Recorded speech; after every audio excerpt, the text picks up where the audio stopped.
We are going to discuss today partnership property. Okay. For that, I have written something on the side. तो इतना कुछ चीजें लिखा हुआ है, उसका बेसिक मीनिंग ये बनता है that partners by an express agreement among themselves can decide what is the property of firm and what is the property of partners. Okay? वो लोग ये डिसाइड कर सकते हैं, उनके बीच में एक्सप्रेस अग्रीमेंट होना चाहिए, इम्प्लाइड नहीं चलेगा यहाँ. Okay, there must be an agreement to decide what is the firm's property and what is the partner's individual property. Okay, if there is no agreement, among the partners as to what will be the firm's property and what will be the partner's property, अगर उन लोगों ने decide नहीं किया है तो हमारे पास 3 points है चेक करने के लिए. We have got 3 points to check. One is the source of acquisition of property, the purpose of acquisition of property, and mode of dealing with the property. Okay? अगर पार्टनर्स के बीच में express agreement नहीं है तो हम ये कैसे decide कर पाएंगे कि ये प्रॉपर्टी पार्टनरशिप फर्म का है या पार्टनर्स का इंडिविजुअली है, उनके अपने नाम में है, ऐसा कैसे पता चलेगा? तो उसके लिए हमारे पास 3 अलग अलग चेक पॉइंट्स हैं. वन इज द सोर्स, कहाँ से ये पैसा आया, मतलब कोई पर्टिकुलर प्रॉपर्टी हमने बाय किया है तो उसके लिए पैसा कौन सा वाला यूज हुआ है, वो कौन से पर्पस के लिए बाय हुआ है, and how we are dealing with the property. That will give us idea whether this property firm or belongs to the partners in an individual. Okay, तो आपको यहाँ पे प्रॉपर्टी के लिए अलग अलग नाम दिए गए हैं. They have given different names.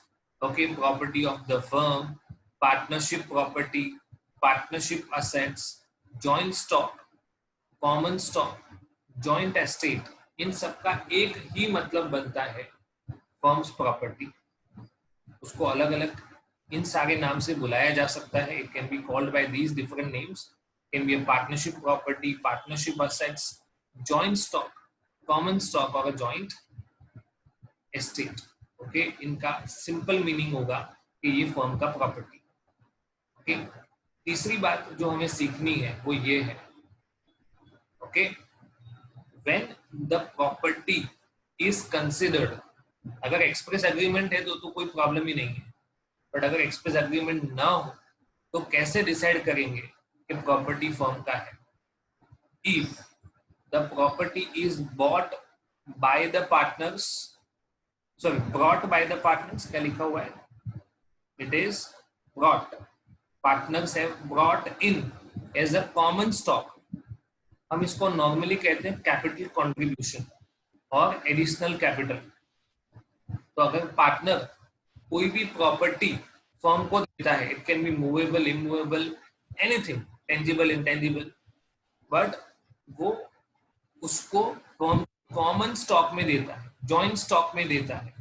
Okay, it means he is contributing or she is contributing the property as a capital contribution. Number 2, if the property is acquired during the course of business, either it is purchased or otherwise. ये समझेंगे detail में. Okay, कि otherwise कैसे होता है. यहाँ पे exchange भी हो सकता है, हमने एक प्रॉपर्टी फर्म का दिया और दूसरा लिया, it is otherwise. Okay, it's a barter thing, but ये मेन है, it must be acquired during the course of business. Okay, और तीसरा इट इज बॉट, ये वाला ब्रॉट वर्ड है और इधर बॉट वर्ड है. Bought from money belonging to the firm, जो प्रॉपर्टी फर्म के पैसे से खरीदा गया हो वो प्रॉपर्टी फर्म का माना जाएगा. 3 सिचुएशंस हैं. अगर कोई भी पार्टनर प्रॉपर्टी लाता है और वो फर्म के कॉमन स्टॉक में डाल देता है as a capital contribution, then it will be partnership property.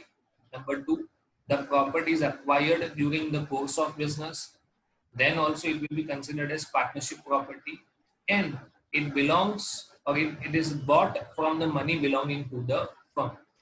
अगर ये तीन चीजें या इनमें से कोई भी एक भी सेटिस्फाइड होता है तो वो पार्टनरशिप प्रॉपर्टी माना जाएगा. Okay. Partnership property also includes goodwill, but it is subject to a contract. It is subject to a contract among the partners. The property of the partnership will also include the goodwill. Okay. So, इसमें point एक exception के form में काम करेगा. It will work as an exception. क्या exception है? If property is given by partner, partner ने दिया पर सिर्फ यूज करने के लिए दिया है, and not as a capital contribution, मतलब वो joint stock या कॉमन स्टॉक में जाने वाला नहीं है. पार्टनर ने वो प्रॉपर्टी फर्म को दिया है पर सिर्फ यूज करने के लिए दिया है. इसका ओनरशिप अभी भी किसका रहेगा? It will belong to the partner. It will be a separate property of partner. Okay. Sir bailment. एक मिनट. पहले बताया था कि अगर इम्प्लाइड है ना, एक्सप्रेस अग्रीमेंट नहीं है, it is implied, then how to decide source, purpose and mode of dealing. उसके कुछ एग्जांपल देखते हैं. A firm buys a property in a fictitious name with the money belonging to the firm. बोलो, ये partnership property होगा कि नहीं होगा?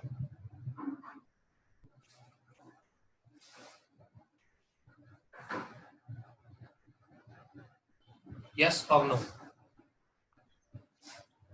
Yes. Obvious है, क्योंकि इसका सोर्स ऑफ मनी कहाँ से है? Yes, sir. Yes.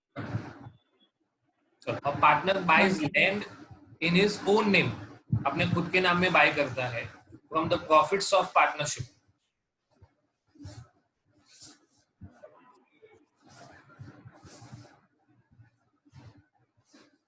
Again, it is belong to the yes. इसमें दो चीजें बता रहा हूं. अगर उसको प्रॉफिट का शेयर मिल गया है ना, डिस्ट्रीब्यूशन हो गया, और उसके बाद उसने प्रॉपर्टी खरीदा अपने इंडिविजुअल शेयर में से, तो वो उसका प्रॉपर्टी है. बट अभी तक वो डिस्ट्रीब्यूशन नहीं हुआ है, वो अभी तक फर्म का पैसा है. Okay, then it's a partnership property only. A partner buys shares of company in his own name, but out of the money belonging to business. Again, it is a partnership property. Okay, तो ये example है. हमें क्या लिखना पड़ेगा? उसका source क्या है, उसका पर्पस क्या है, और उसका मोड ऑफ डीलिंग. ये सोर्स वाले एग्जांपल है. ओके, एक चीज ये भी हो सकता है कि अगर कोई पार्टनर है ना, हमारा ट्रेडिंग फर्म है, तो buying selling goods is a normal phenomenon. कोई एक पार्टनर किसी थर्ड पार्टी के पास से गुड्स बाय कर लेता है, ठीक है, और वो उसको अपने घर पे रखता है अपने पर्पस के लिए. whether that property will belong to the firm or not.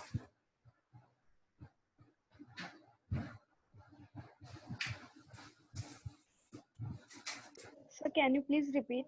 Sure. एक पार्टनर है, हमारा ट्रेडिंग फर्म है, मतलब हम गुड्स सेल बाय करते हैं.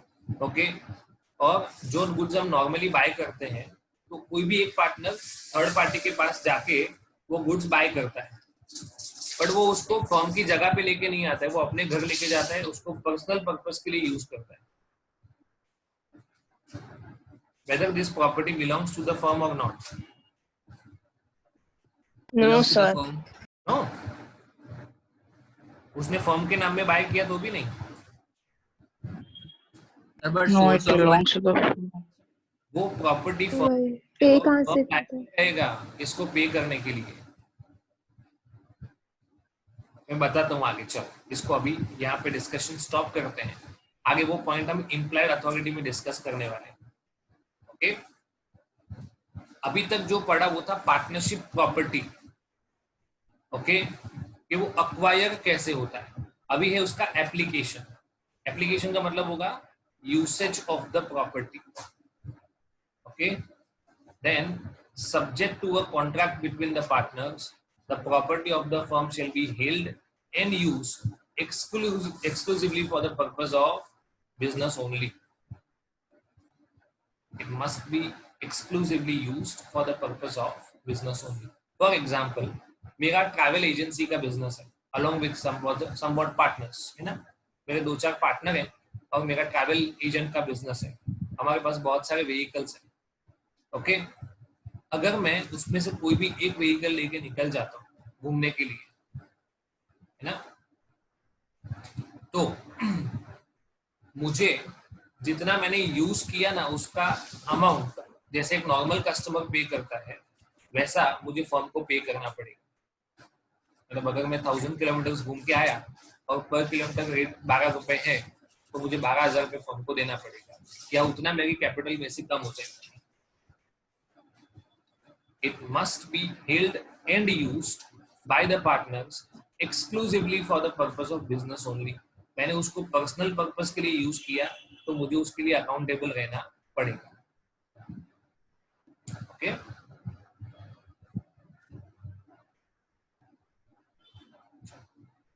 Personal profits earn by partners. Okay, there is a defined code of conduct. Okay, हम यहाँ पे तो ऐसा समझेंगे that everything is subject to a contract between the partners, but normally ऐसा माना जाता है कि अगर कोई भी पार्टनर फर्म का प्रॉपर्टी यूज करके या फर्म के किसी भी ट्रांजैक्शन में से पर्सनल प्रॉफिट अर्न करता है, कोई भी पार्टनर फर्म का प्रॉपर्टी यूज करके या फर्म के किसी भी ट्रांजैक्शन में से पर्सनल प्रॉफिट अर्न करता है, तो दूसरा सिचुएशन है अगर कोई भी partner competing business carry on करता है, जो फर्म का बिजनेस है और ऐसा ही बिजनेस एक पार्टनर ने इंडिविजुअली भी ओपन किया है, तो उस बिजनेस से मिलने वाला सारा प्रॉफिट उसको बाकी के पार्टनर्स के साथ शेयर करना पड़ेगा। But it is subject to a contract. अगर ऐसा लिखा हो कॉन्ट्रैक्ट में कि फर्म का बिजनेस एक पर्टिकुलर है, फर्म एक्स में डील करता है और कोई भी पार्टनर उसके साथ कंपीटिंग बिजनेस कर सकता है, हमें कोई प्रॉब्लम नहीं है, देन इट इज फाइन।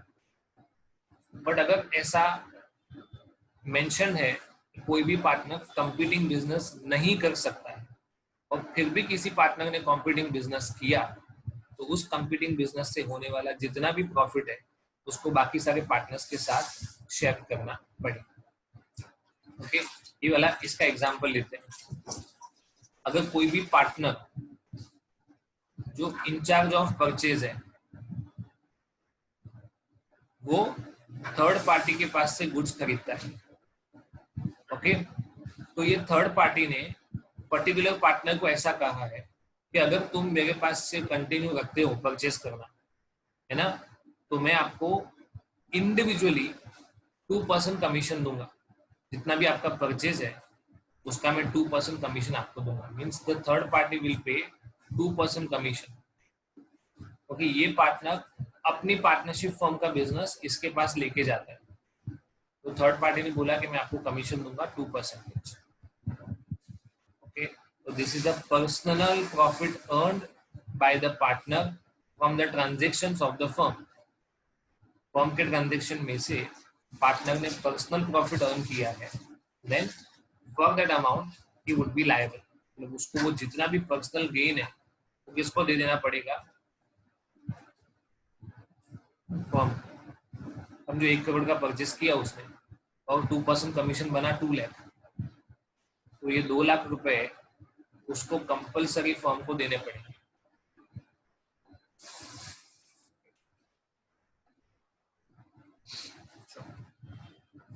आगे उसका एग्जाम्पल लिखा हुआ है that there is a partnership firm, उनका डीलिंग है रिफाइनिंग शुगर में। ओके, इसमें से एक खुद होलसेल मर्चेंट है इंडिविजुअली शुगर का, ओके, और उसको काम दिया गया है selection and purchase of sugar. उसको बोला गया है कि तुमको फर्म के बिहाफ पे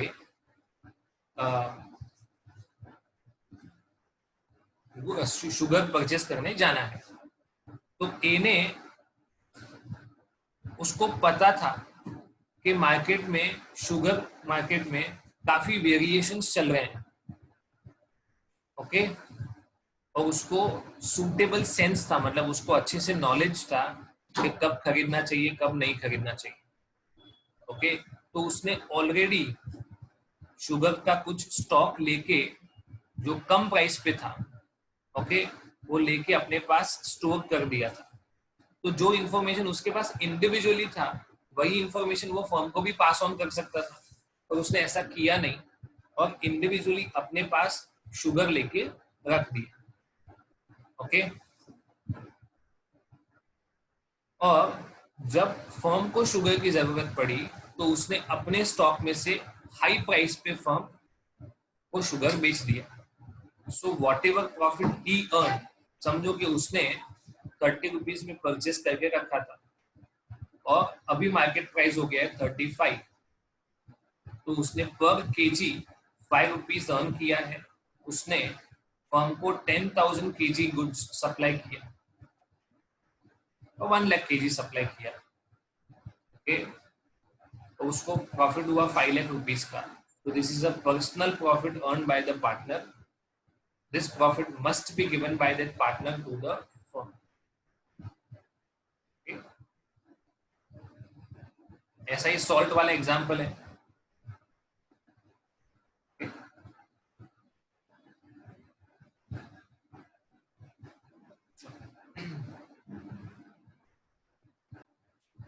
rights and duties of partners after a change. Change कैसे कैसे आता है?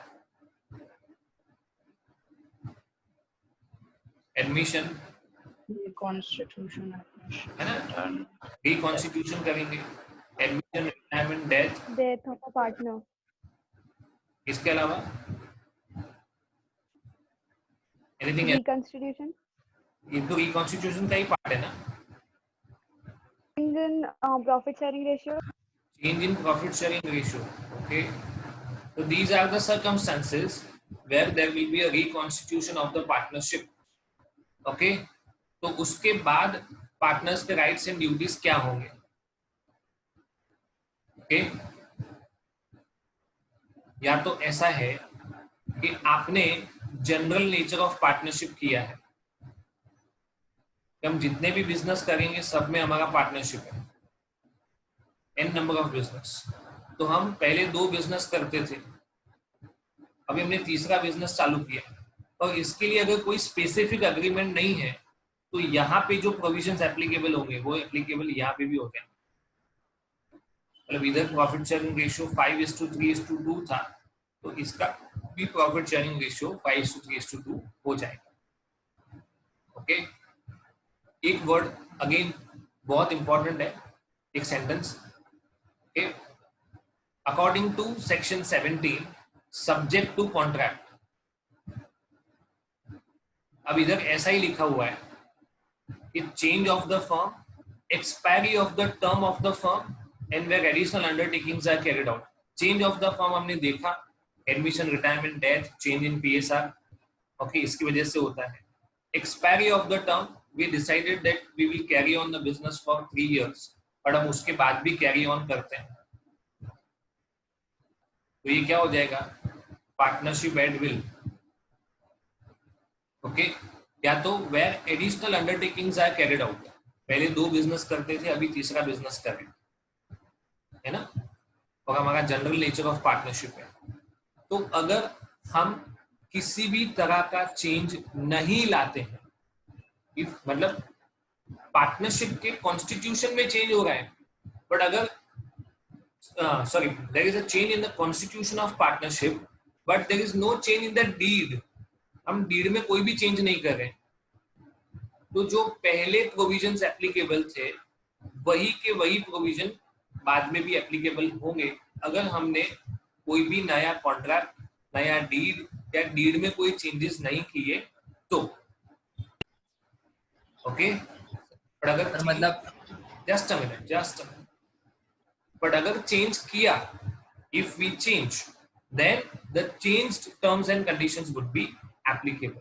तो नॉर्मली ऐसा होता ही है, ओके, कि एक पार्टनर के आने से रेशियोज में चेंजेस आते हैं, गुडविल के डिस्ट्रीब्यूशन में चेंजेस आता है, असेट्स एंड लायबिलिटीज का रीवैल्यूएशन होता है, वो हमने नॉर्मली देखा हुआ है। ओके, बट अगर हम ऐसा कोई भी चेंज नहीं लाते हैं, ऐसा किसी भी तरह का कॉन्ट्रैक्ट नहीं करते हैं, हमारे डीड में किसी भी तरह का मेंशन नहीं है, तो पहले जो राइट्स होंगे वही के वही राइट्स रहेंगे। फॉर एग्जांपल 4 पार्टनर थे, उनके बीच में रेशियो था 3:3:2:2। अगर कोई भी एक पार्टनर गया तो बचेगा क्या? 3:3:2। इतना चेंज आएगा, otherwise there is no change. अगर हम ऐसा करें कि रेशियो पहले ये था, अभी उसको हम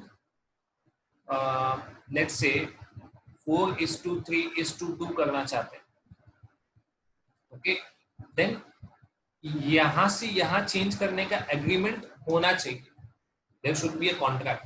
अगर नहीं है तो ये का यही रहेगा, this will prevail. Oh, I did not